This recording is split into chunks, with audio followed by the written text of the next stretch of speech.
All right. Oh, there we go. We got it. We got it. We got audio now. Let's turn down the so we don't blast everybody out. All right, there we go. Oh, darn it! I gotta turn the level down. Now let's turn it up so we could get it good. All right, turn it up just a wee bit. There we go.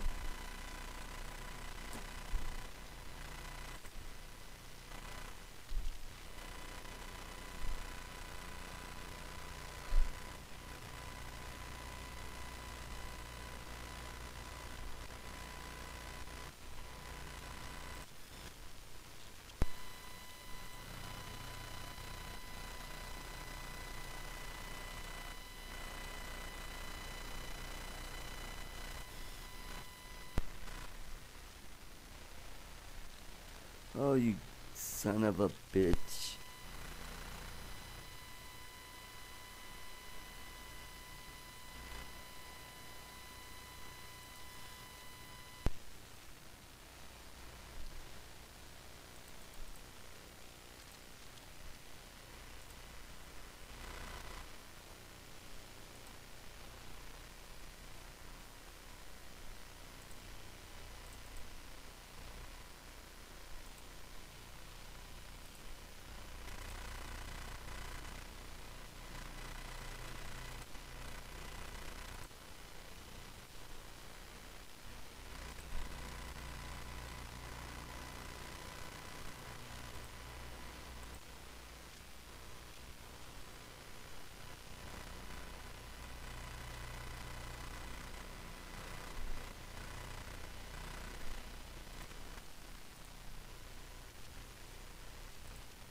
There we go.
Oh, come on! You gotta be kidding me. Oh, here we go.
Excuse me.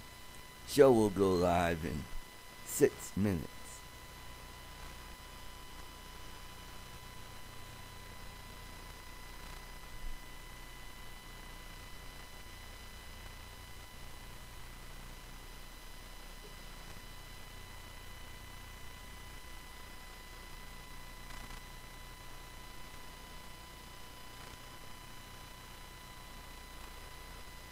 Yeah.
What?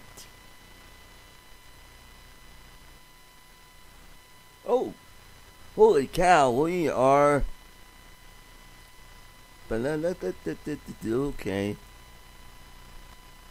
Intro. Welcome to Art's Place, conservative talk from a different view. From the Casablanca studio in Golden, Colorado. Hosted by Art Carlson. At 4'6", liberals fear him, and conservatives love him. He's definitely a giant among men. Now, here's your host, Art Carlson.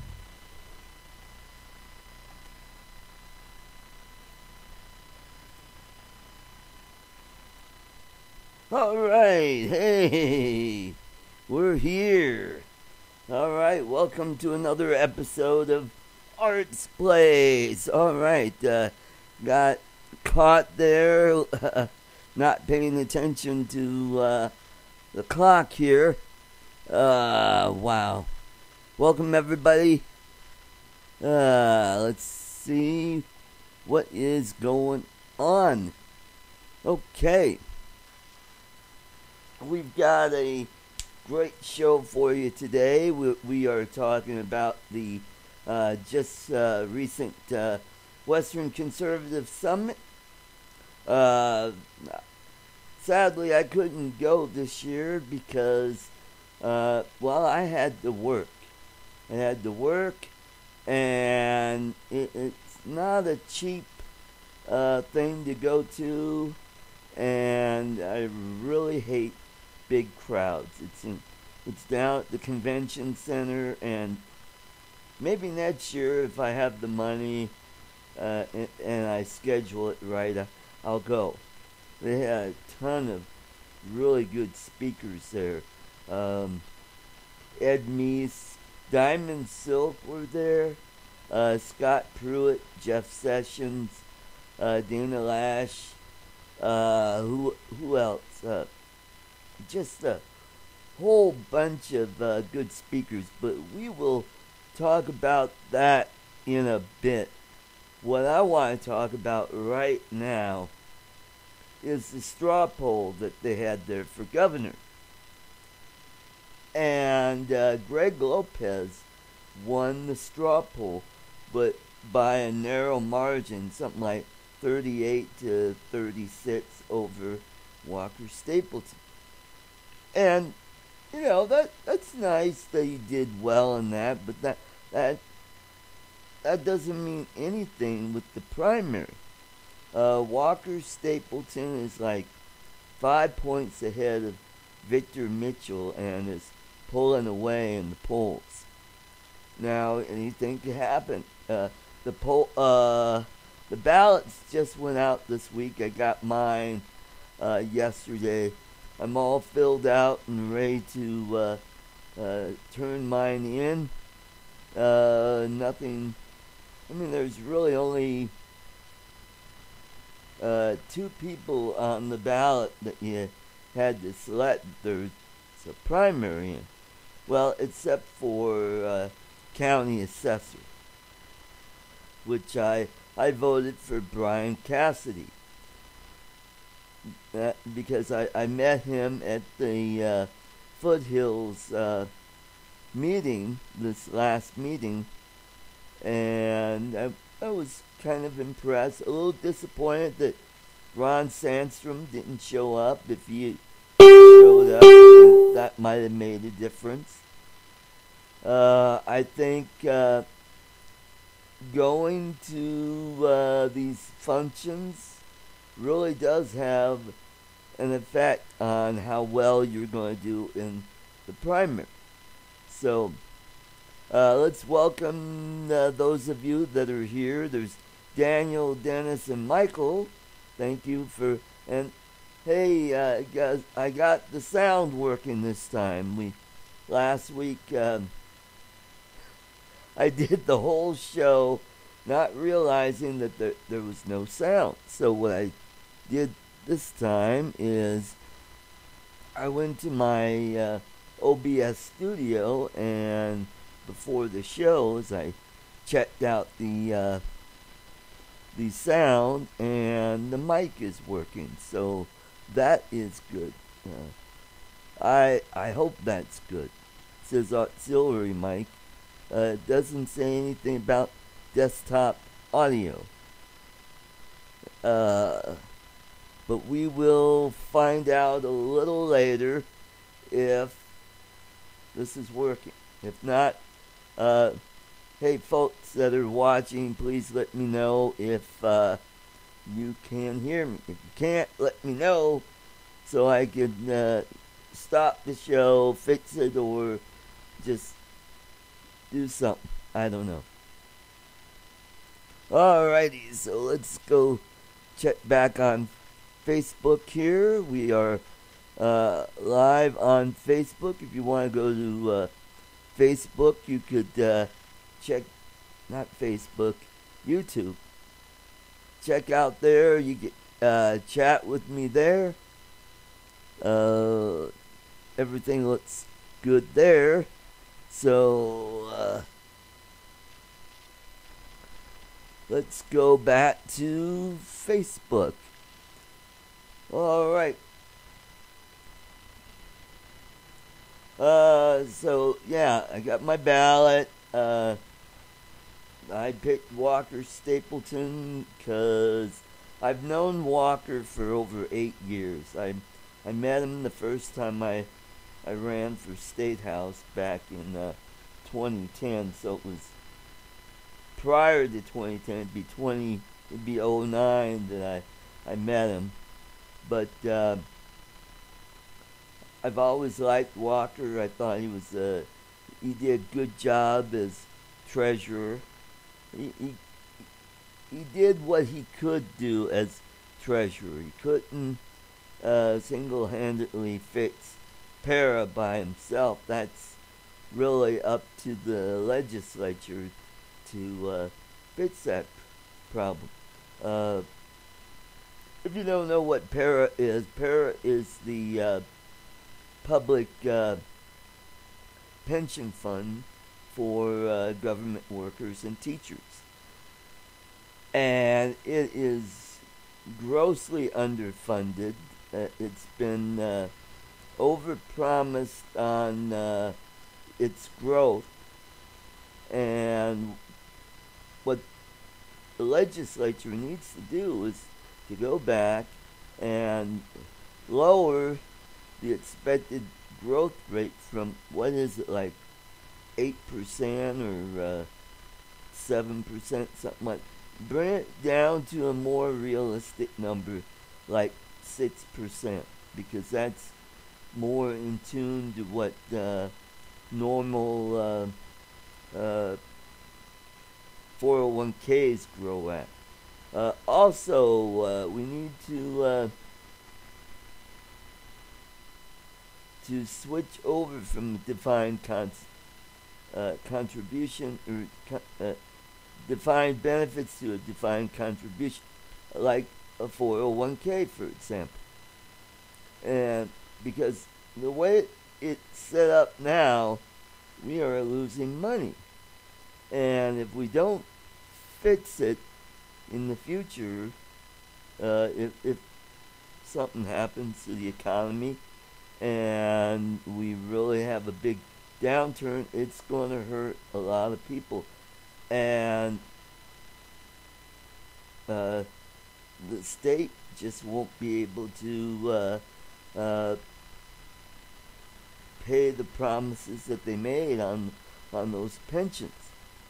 So what they need to do is lower the rate, raise the retirement age, and also they need to, any new hires go on to a 401k type program, and then that way that'll make the pension solvent down the road. But for some reason the Democrats, they just keep balking at it. They're under this illusion that, hey, if the state goes toes up, they're going to have to pay those people no matter what. Even the state Supreme Court says so. So the taxpayer is going to get stuck with the bill if it goes toes up. Look at California with CalPERS. They are losing a lot of revenue because the middle class is moving out of the state. And California is becoming more and more like the Hunger Games, where you got poor people living on the streets, and then you got the very rich people living in their very nice mansions and high rises. And the government there, they just keep spending and spending, raising taxes to take care of the indigent there. And what's going to end up happening is it's going to get to a point where even the rich people are just going to say, I've had enough of this, I'm out of here, and they're going to lose a lot of revenue. So, let's get back to the straw poll. And I mean, it's nice. They do this every year. You know, we had the straw poll for president last time around, and they had, I think Ted Cruz was well out on top, and I was a big Ted Cruz supporter myself. But when Donald Trump won the nomination, hey, I was behind him, and I'm really impressed with what he has done. At first, I thought the tweets were kind of, but you know what? As time goes by, I think there's a method to his madness. I think he's doing this to get the media into a frenzy. And even the liberal establishment Hollywood types, they're all going nuts. They're all calling for an assassination of Trump. I mean, that idiot actor John Cusack made a statement that Trump should be eliminated by any means. And then he found out a little bit later, got a knock on the door from Secret Service saying, hey, you know, you can't really be making threats to the president in public. The economy is humming along.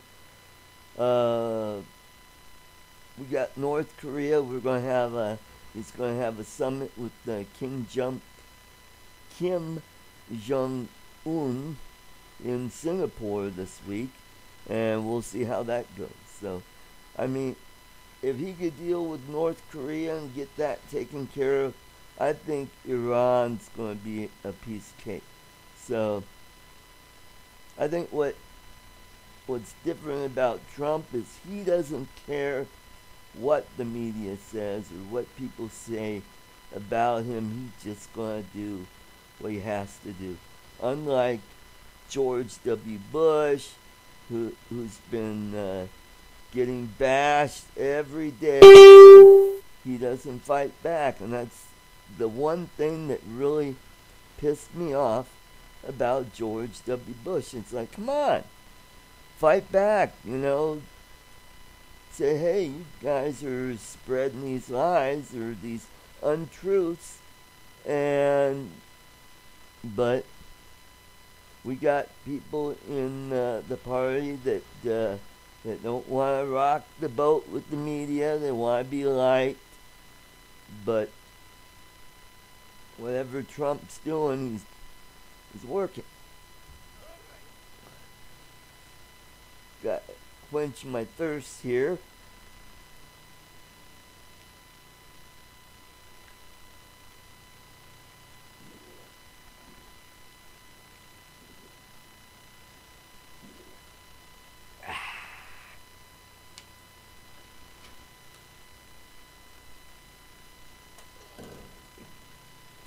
was good.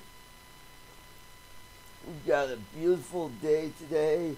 We're in the mid to upper 90s today. I may go fishing right after the show. I still have laundry to do, so that might take precedent there. But gotta go fishing.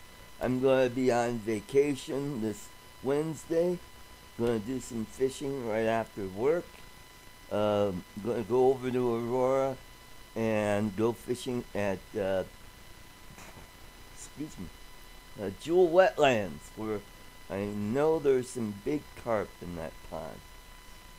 So stay tuned for some more fish pictures.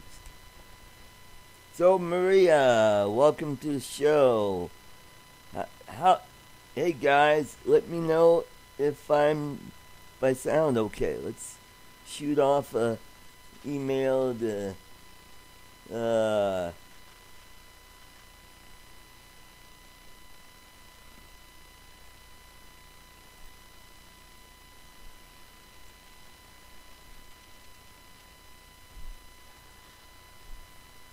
all right.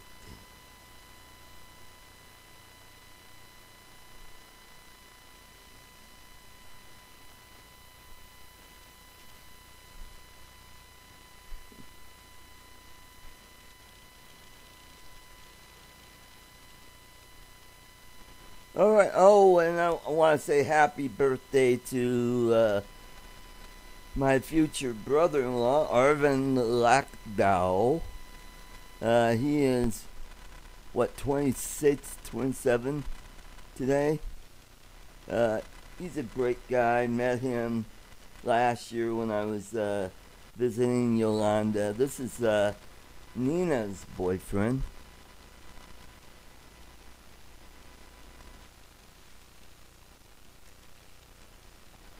So, I only got 4 people joined in. Oh,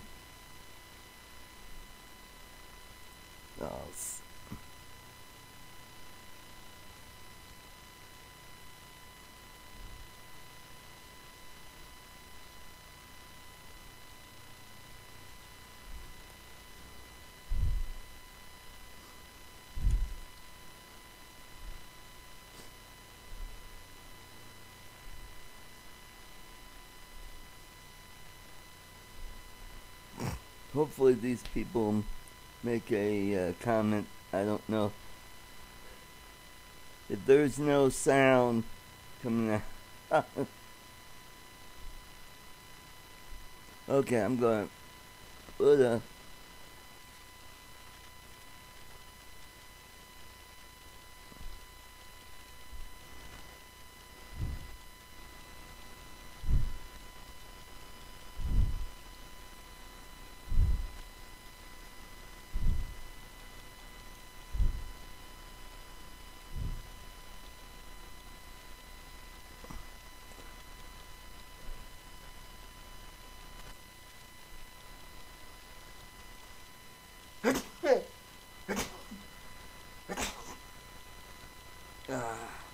Okay.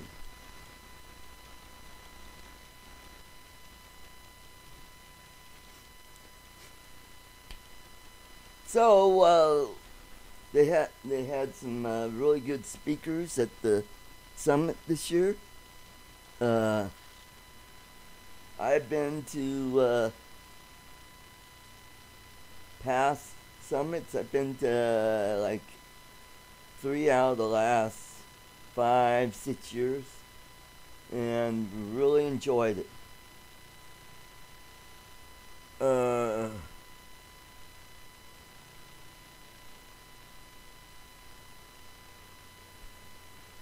So just a little for Clem. I have no idea if I have any sound going on here, so yep, I have sound level. I just don't know about my desktop. Well, we will find out. Okay,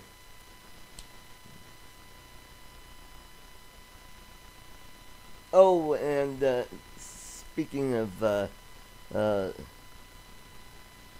ballots, I made my choice for treasurer. I chose Polly Lawrence. I think she's got a really good chance at winning that seat, which is good. She's a uh, state house member, uh, can work with people. I'm not saying the other guys running can't. Brian Watson, I don't know. He's never been in government. He's always running for something, but never quite makes it there. Maybe if he ran for I think he ran for county commissioner once. But you ought to start small locally and then build your base up that way. And and this comes to another point that I want to make. Is about our congressional races. I'm in District 7, which is Ed Perlmutter. And last several cycles, we haven't. Well, Ytterberg did a pretty good job, but he still lost by 9 points. But I think the only way that we are going to win is by getting a former legislator or county commissioner or whatever run for Congress, because they have the know-how how to raise money and to campaign. This is a big undertaking. And right now we have this idiot Mark Barrington, who I've never heard of. I don't know what his background is. I heard that he ran for state senate and lost. If we could get someone like Libby Szabo or one of the Mike Kopp, if he could run for Congress, we might have a shot at beating Ed Perlmutter. And this is one of my big gripes about the county chairperson.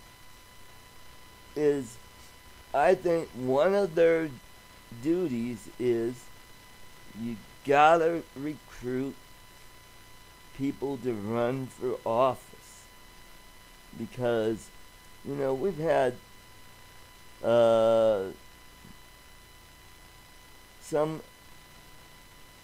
races where nobody wanted to run for state house, so they chose someone at the county assembly, someone that happens to be there, and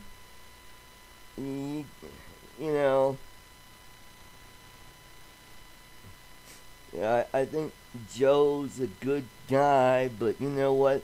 If he would have gone up to Libby Szabo or Mike Kopp or whatever former either state rep or state senator, say, hey, we would really like you to consider running for Congress against Ed Perlmutter, because that person already has a base and name recognition, so they could mobilize their campaign fairly quickly. But Joe just kind of sits around waiting for money to come in. He goes to these functions. Yeah, he's getting money, but it ain't happening. And then we got some seats that I don't think we'll win this year because the numbers are just not there. Like in House District 29, sorry to say this, but Grady Lewis is not going to win this race. He's not going to get anywhere near 50%. He'll be lucky if he gets 45%. There's a libertarian running, and that's going to pull his numbers down even further. The last couple elections that Tracy Krauthamer won have been all over 50%. And I looked at the numbers for the district, Republicans versus Democrats and unaffiliates and libertarians. And the Democrats have more than a 1,500 vote lead. So and I don't think Grady can overcome that. So there's just, part of the reason why Robert Ramirez lost was because his district was redistricted or reconstituted to where it went from leaning Republican to leans Democrat. So we're not going to take that seat. And I looked at Senate District 24, and that's a competitive seat, but it leans Democrat. We got a Republican in there right now, but we got an idiot that's the county chairman there who's running that county with an iron fist, and you must adhere to this litmus test. And it's scaring a lot of people away, and I think we're going to lose that Senate seat. And we lose that seat, then the Democrats will have a one-seat majority. I looked at Senate District 20, and it leans Republican by almost 2,000. So that's a R plus 2. The reason that Larry Queen lost was he didn't put any effort into it. And plus you had a moderate Democrat who's well liked in the district, and a libertarian ran into it, and the Democrat, I think, still won with 50% or more. So, Christine Jensen, she's doing a bang-up job, going to all the functions and working her butt off. So, and Larry Queen, he didn't want to walk the precincts. He really thought he had it in the bag. Where, when I ran for State House, I walked as many precincts as I could, and I had volunteers walking precincts. What I did is I had my volunteers, and I said, all right, here's a list. I want you to go to these places and knock on doors, leave material there, boom. And boy, that is a lot of work. I wore out some shoes and crutch tips doing that. But campaigning, boy, that's a lot of work. And I don't think I'll be running for anything again. Things are changing in my life, and I got a fiance, maybe moving to another country down the road, and so there's going to be some big changes.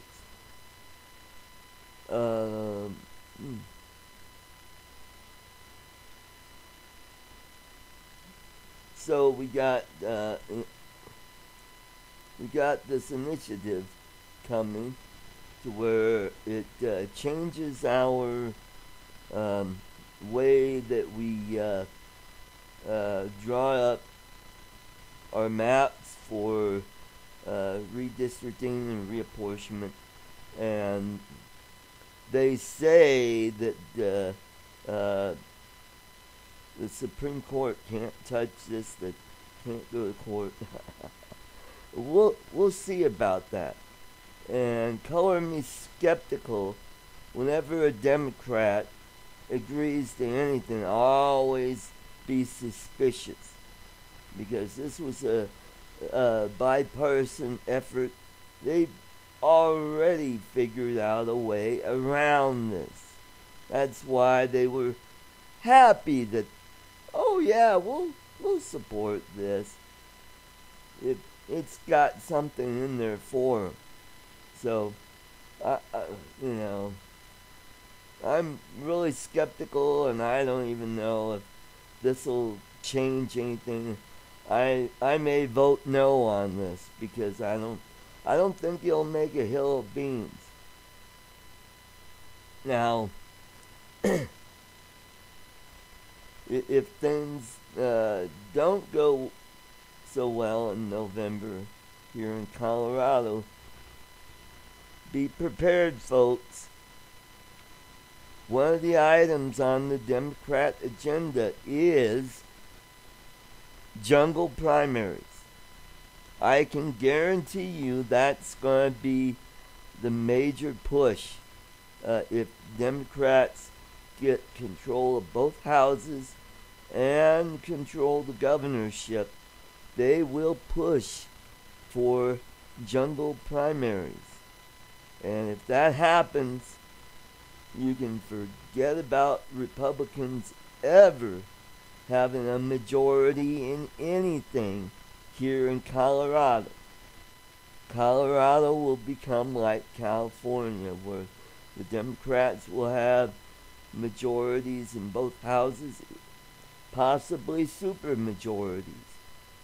And it'll get to a point where Republicans won't even make the ballot for any races. So I think that's going to be an item to look out for in California. And California did the same thing we are looking into, changing the way we do reapportionment and redistricting, and they changed it too. However, the Democrats, what they did is they did an end around by putting their people in who are supposedly Republicans on the committee. And they started picking the Democrat map. So be prepared to that. I don't know how much Colorado needed. It's only 7 electoral votes. Pretty soon it'll be 8 electoral votes. But this is going to be on the agenda in Texas. And once they flip Texas, it's goodbye United States, because then the Democrats will control the Electoral College, and we will never have a Republican president. And so, little by little, Democrats are slowly inching towards total control of the federal and state government. So, I'm almost 60 years old. You know, the way I figure it, as long as my Social Security is intact and I have a nice 401k to fall back on, you know, I've only got a few years left.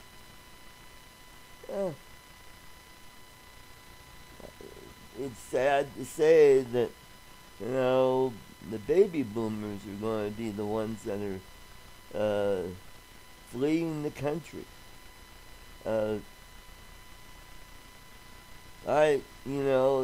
this is why the Philippines is looking better and better each time, because you have more freedoms in the Philippines than you have right here in the United States. I mean, over there, they're not shutting you down over free speech. They're not dissing religion over there. It's a strong Christian nation with other minority religious groups. There's Islam is, I think, the second largest group there, followed by the Protestant religion, Buddhism, and Hinduism is probably down there. Judaism is a sizable force, but even though they have strict rules on property ownership, they're starting to relax the rules on who could become a citizen. So I don't know if I want a dual citizenship, because that could come back to bite me in the butt later on if the United States. On the other hand, there might not be a United States in the next 20 years. It might just be a federation of regions. I mean, the country could split up. You might have the West Coast, and then you have the central United States, and then you have the East Coast. So it could, you might have, and if that happens, that could have a big effect on the world economy, because then you'll have the West Coast having huge tariffs on items from other parts of what used to be the United States. All right, my Aussie friend Robert Miller is here.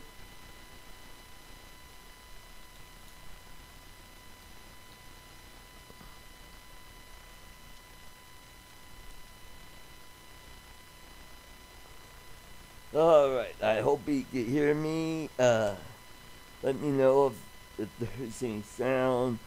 Later on after the show, I'll probably listen to this, and we'll see if it's working. All right, must be working because Robert just said hi. So, Robert, is Anzac coming up soon here?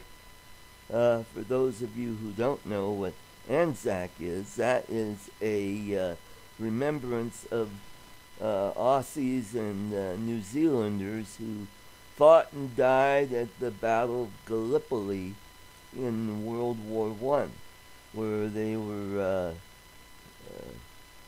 oh good, I'm glad there's sound. So, am I right about that, Robert, about Anzac?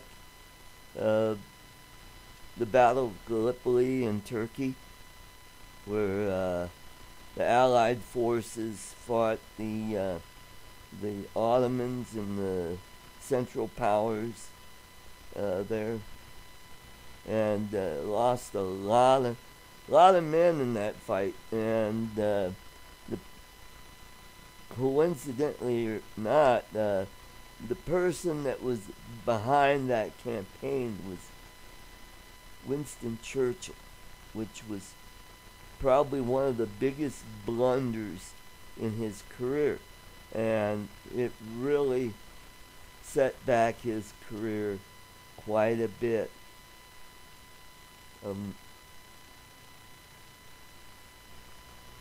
But good thing is Churchill was able to bounce back and save the United Kingdom, Great Britain, and all the other colonies around the world, and help us bring about the defeat of the German and the Japanese Empire. So there you go on that. Just a little bit of history there. All right. Okay. Oh, okay. That was April 25th. Okay. ANZAC stands for Australian and New Zealand Army Corps. Okay.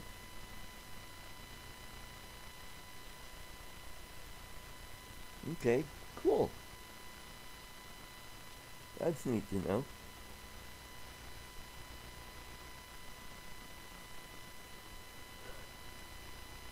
So, we're going to, I'm going to look up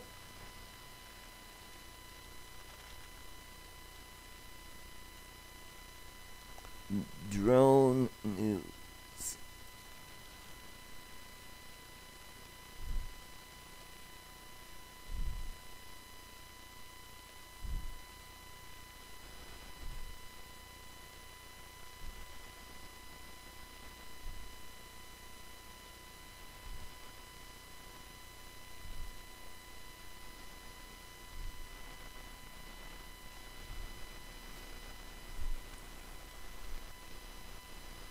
Alright, so yeah, this is going to be a new segment in the show. This is drone news. One of these days I'm going to figure out how to put these videos on my live stream here. And there is a video out there where a man saves his drone from plunging into a lake. And I saw this on Ken Herron's live show Thursday, where this guy, I guess he lost contact with his drone, and he was trying to get to come back to home, and the battery level was getting to a really critical level, and it started to descend, and it was getting closer to shore, but you could see it wasn't going to make it. So the guy jumped into the water, swam out there, and grabbed the drone by the landing gear, and he saved it. And I thought, that is dedication.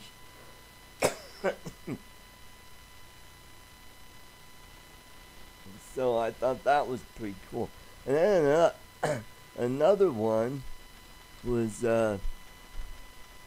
world record-breaking drone swarm. This was in China for the magical show, where they just got up hundreds or thousands of drones up there and put on this really neat display, which I thought was really cool.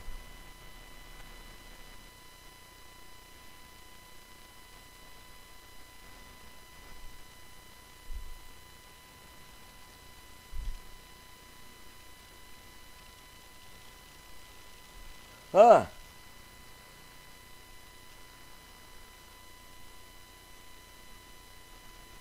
The Department of Defense bans the purchase of commercial over-the-shelf UAS. Huh. Including DJI drones effective immediately. Wow. This is interesting.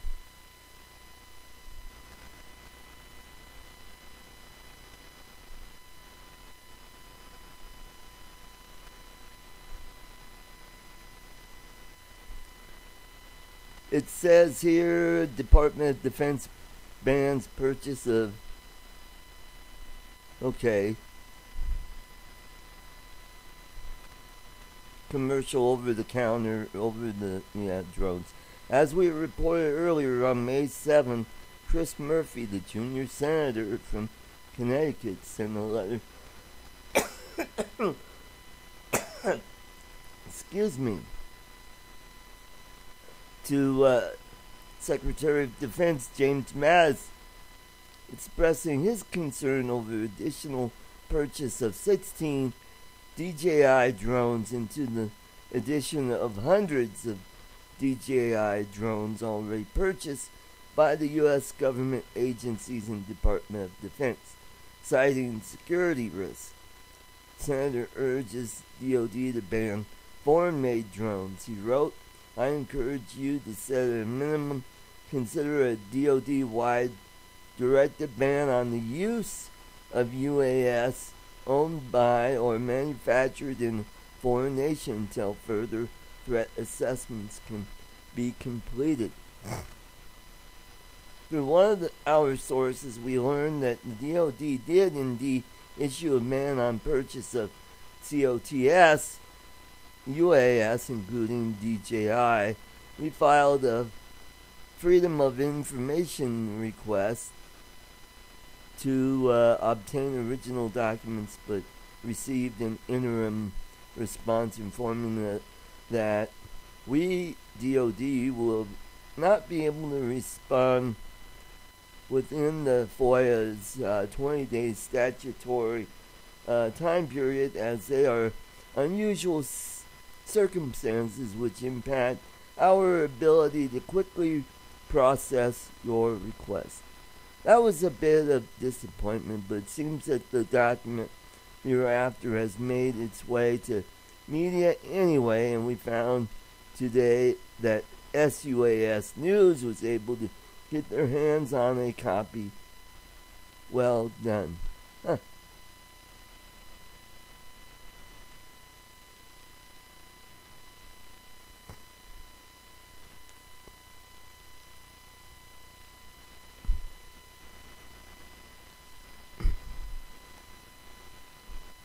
So I don't understand why they would want to ban drones. Maybe they're worried that our drones might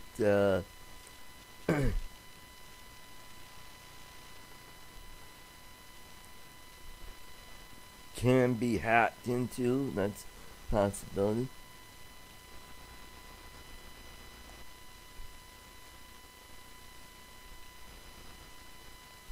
Huh.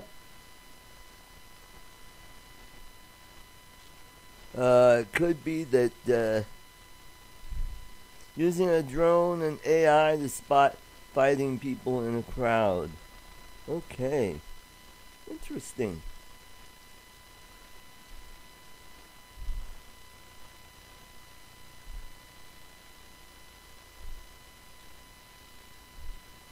Genius New York finalist Dropcopter pollinates the first apple orchard in the world by drone. Huh. That's interesting.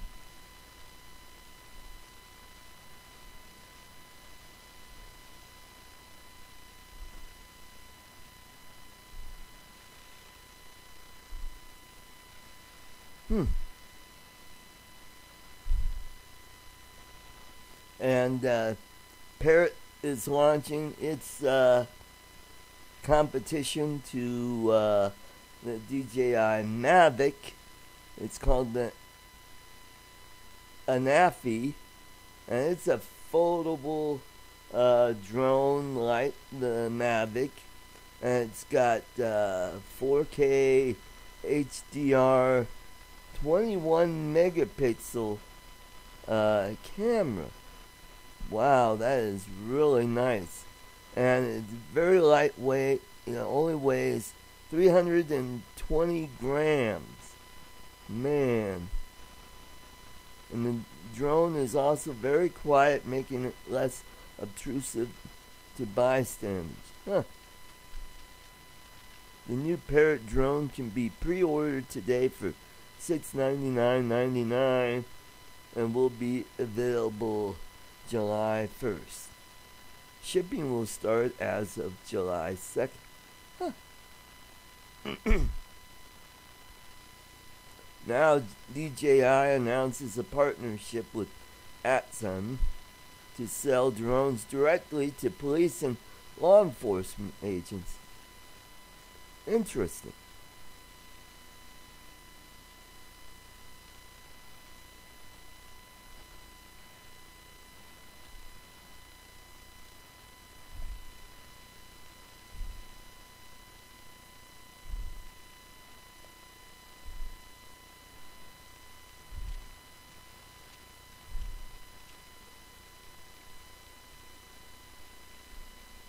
Very nice. So, okay. Robert says we have the Fine Desert Race on this weekend, a 226-kilometer cross-country race from Alice Spring to a small community of Finke in the old rail line, down on Sunday and back on Monday. Top bikes and cars do the run in their 1 hour and 50 minutes. I was to compete but broke my yeah. Sorry to hear about that, Robert. Glad that you're recovering well, and but now you'll be able to check out the event on TV, I guess, if they have. Chuck Clark joined. That's great. What else?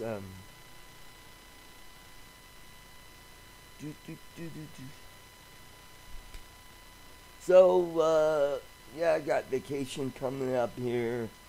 I will, I'll do the show next Sunday. I'll be a little more prepared. But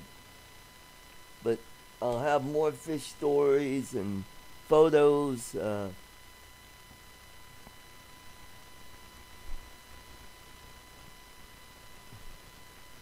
And videos. I got my cameras all charged up, and the firmware is updated.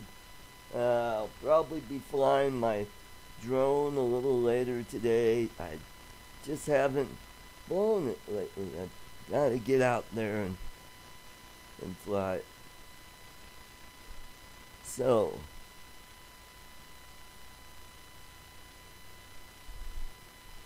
what's going on here?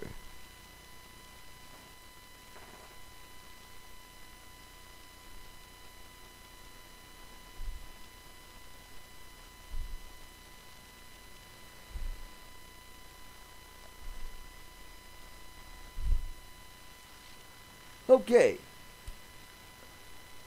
So we only have a few more minutes left. Scooter McGee joined.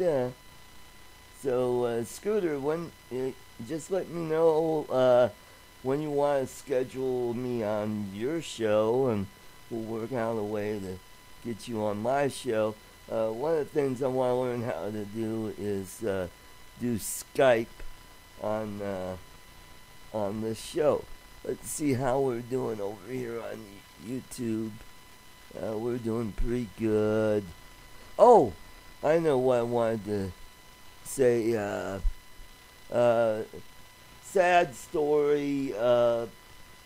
Charles Krauthamer, a conservative columnist and writer, is in the last stages of cancer, and he just issued a statement saying he's probably only got a couple weeks left to live, He was a brilliant conservative columnist and writer. I really enjoyed seeing him on the O'Reilly Factor and on Fox News. Very bright. In case you don't know, he was a quadriplegic, injured in a swimming accident when he was a young man. He was studying to be a doctor, but he got his degree in psychology and was a conservative and just all around really, really nice guy.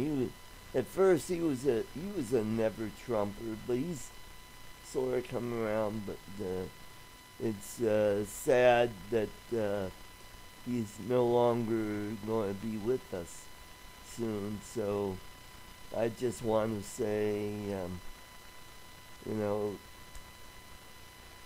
thank you for being a part of our life here and speaking the truth to power and being there for us, Charles. So God bless you and your family, and we will miss you dearly. So all right, Robert says there is a live stream. Oh, good. Live updates on the race. That's cool. That's great. So we got a couple minutes left here. So I've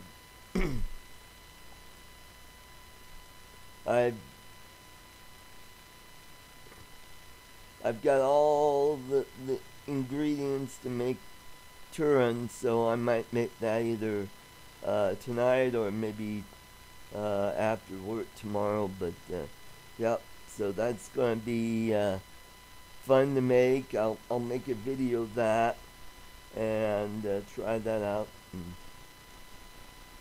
So let's call it a day, okay? Thank you for joining the show. It's always been a pleasure talking with you folks, telling you my thoughts. They're just opinions, take them or leave them. We'll see what happens down the road, and hopefully things will turn out okay here in Colorado. Anything can happen, but I just like to be cautious and tell people what they need to hear to kind of avoid what could happen. So thank you for joining my show. Look forward to seeing you guys next week. So thanks for being part of the show, and have a great weekend and enjoy this wonderful summer weather. Goodbye. God bless you.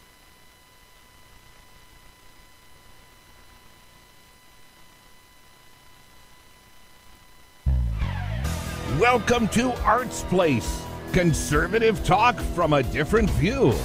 From the Casablanca studio in Golden, Colorado. Hosted by Art Carlson.